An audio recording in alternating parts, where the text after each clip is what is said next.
Senator Rand Paul from Kentucky. Good morning, sir, and welcome back here. If what Robert O'Brien just said is true, how can you afford not to act?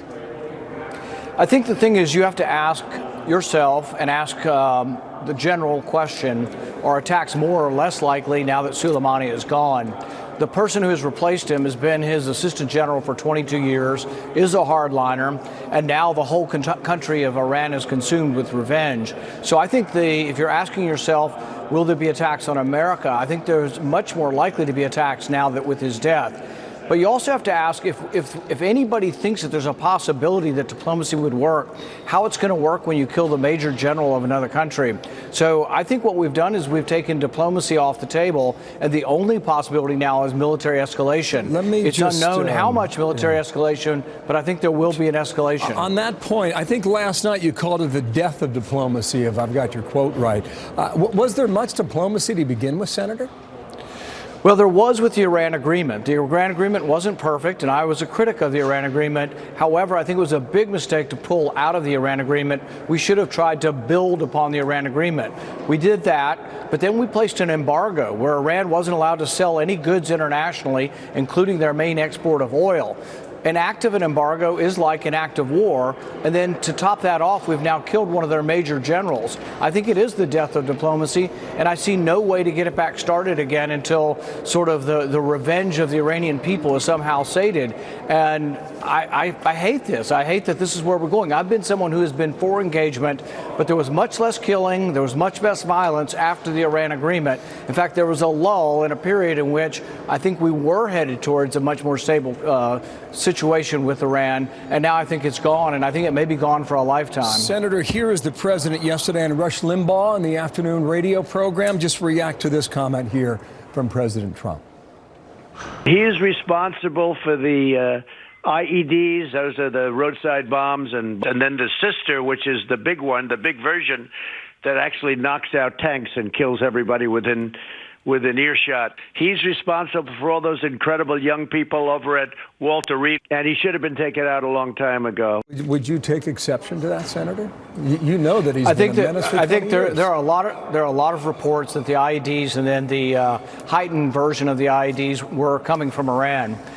Whether or not one person is responsible for that is not something I have the knowledge to really tell you. But is Soleimani a bad guy? Yes. Is the guy that replaces him a bad guy? Yes. Was Gaddafi a bad guy? Was Hussein a bad guy? Yes.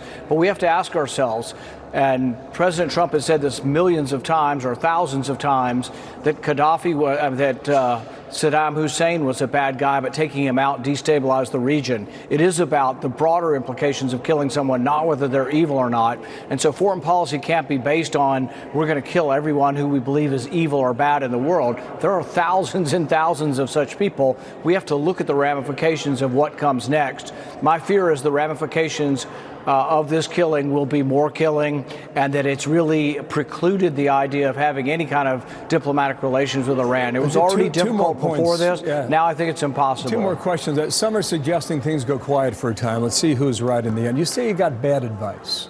What would you have done? What, with regard to Soleimani? Yeah. I think what I would have done is months ago, and this is what I encouraged the Trump administration, is months ago to renew diplomatic relations and have discussions. There were people, and there are moderates within Iran who were willing to have diplomacy.